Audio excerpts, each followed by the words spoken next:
Hello, hi guys, mga ka-senior tita, senior tito. Guys, andito po ako. Magluluto po ako ng pansit-pansitan. Joke. Dahil nakahingi ho kami ng namigay si Kong Tulfo dito ng repolyo sa aming distrito. Maraming salamat po, Raf Tulfo at Senator Rafi Tulfo. Maraming salamat po sa pechay na binigay nyo. Yung iba nasa rep na. So, ito po magluluto-luto po ako ng aking pansit dahil may repolyo kaming nakuhang libre. Galing kay Congressman Raf Tulfo at Senator Rafi Tulfo. Shout out po dyan. So, ito po mag-umpisa na po ako magluto ng aking pansit. Hello, shout out everybody. Hulog ko mo yung manok. Oh, manok.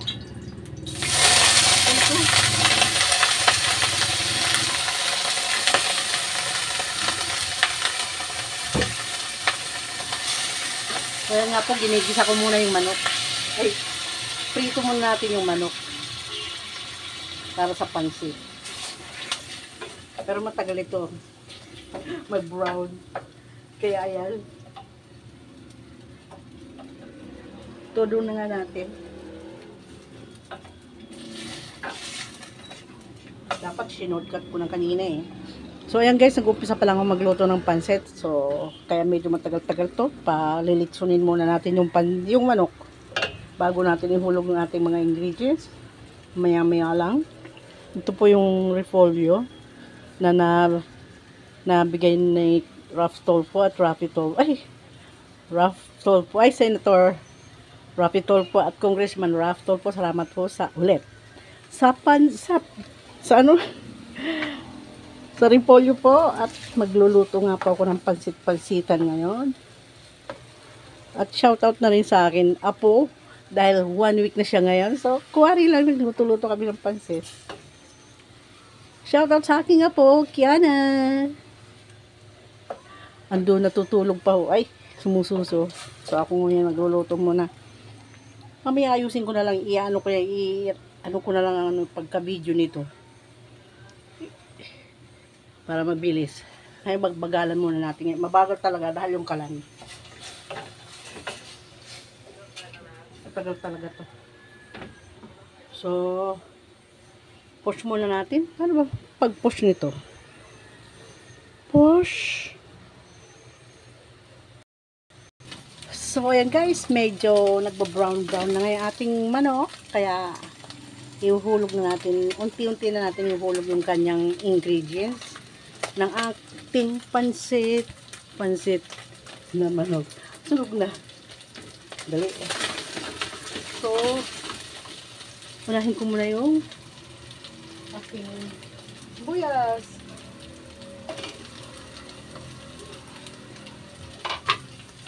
Medyo nasunog na guys.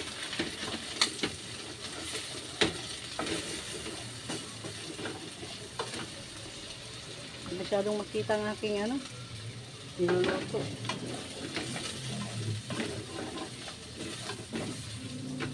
Yan guys, medyo brown na nga po yung ating manok. At nasusunog na yung gilid. Hinulog ko na po yung sibuyas.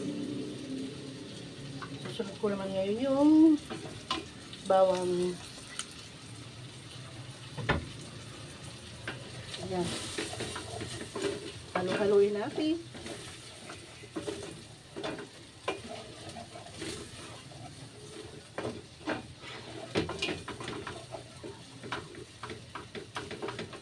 Lagyan ko na rin yung aming paminta. Mamaya na kulang yung paminta na yan. Dadagyan ko na lang mamaya. So ayan na nga. Medyo brown na ulit at naamoy ko na yung bawang. Mabango. Mabango na ba? Mabango na bawang. Ayan guys. Inuhulog ko na uli yung. So ayan na nga. Nahugasan ko na. Lakasan na nga natin. Yan. Todo na uli natin. So ayan na po. Nahugasan ko na yung aking carrots repolyo. Kaya ihulog ko na. Kahuhugas ko lang ng repolyo. Na-strain ko na rin. So, ayan na yung repolyo at carrots. Kunti lang. Siya natin haluin na naman ulit.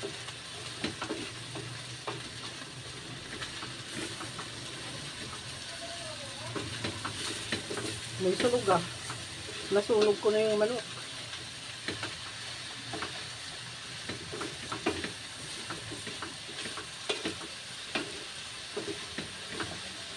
So, lalagyan ko na ng kunting toyo.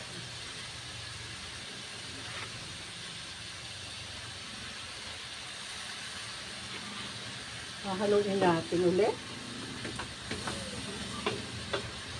Para mag-mix together. Gano'n lang kasimple ang aming pansit sa ngayon. Kasi hindi ho kami na malingke, kulang ng ingredients. So, gano'n na lang muna. Tatakpan muna natin yan. Hindi talaga itong takip. Takip nito ay nasa dulo.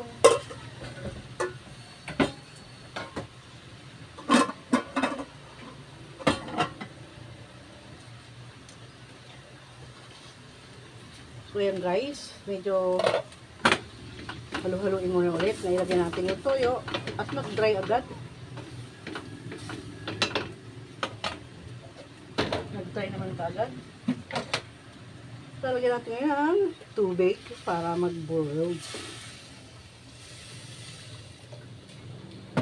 Hintayin natin na maluto. Takpan muna natin ngayon yan. At yan. So, ayan guys. Luto na ang ating gulay. Pwede na natin ihulog ko na yung bihon. Pero tikman muna natin kung okay ang lasa. Tingnan natin muna kung okay ba ang lasa ng ating timplada.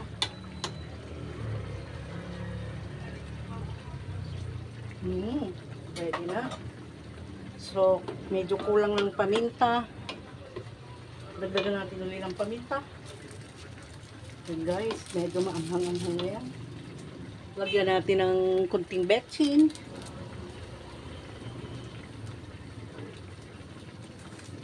So, yan na. So, titikpan ulit natin ngayon ang ating gulay. Ito nagbasa.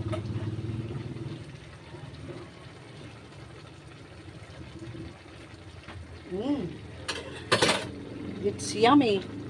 So, gagawin natin guys, babawasan natin ang gulay bago natin ihulog yung bihon. Kaya babawasan muna natin ng konting gulay kasi marami-rami bago natin ihulog yung bihon.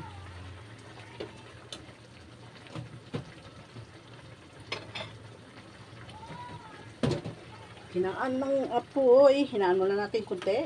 Tapos, bawasan yung gulay kasi medyo marami-rami bago natin ihulog yung panbihon.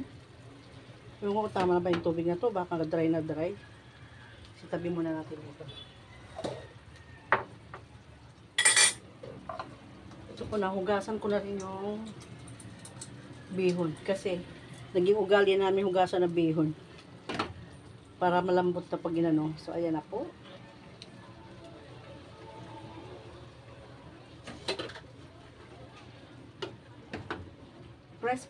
Presto na yung pansit.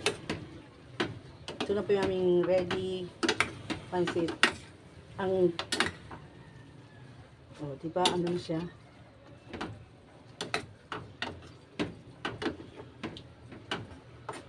Ito na po yung finished product ng aming pansit. Hinaan ko lang po ng apoy para medyo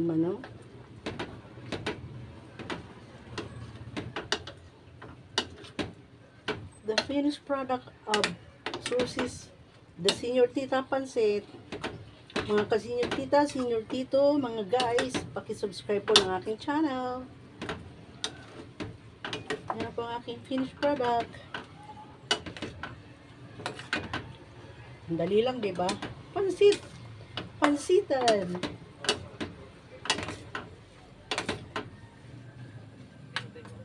Ito na nga. So, ayan, finished product ko po. Ayan yung finished product.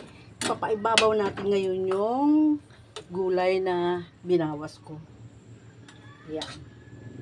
Yung gulay na binawas ko ilagay sa ibabaw. Aray ko mainit po.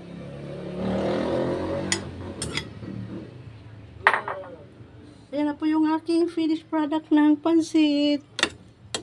Maraming salamat ulit sa kay Raff Tulfo, Congressman Raff Tulfo sa Repolyo at Senator Raffy Tulfo sa Repolyo po. Ito na po yung aking finished product ng pansit. Dahil sa inyo nakapagawa kami ng Presto Pansit Bihon. Thank you guys for watching. Ayan na po yung aking finished product. Thank you guys.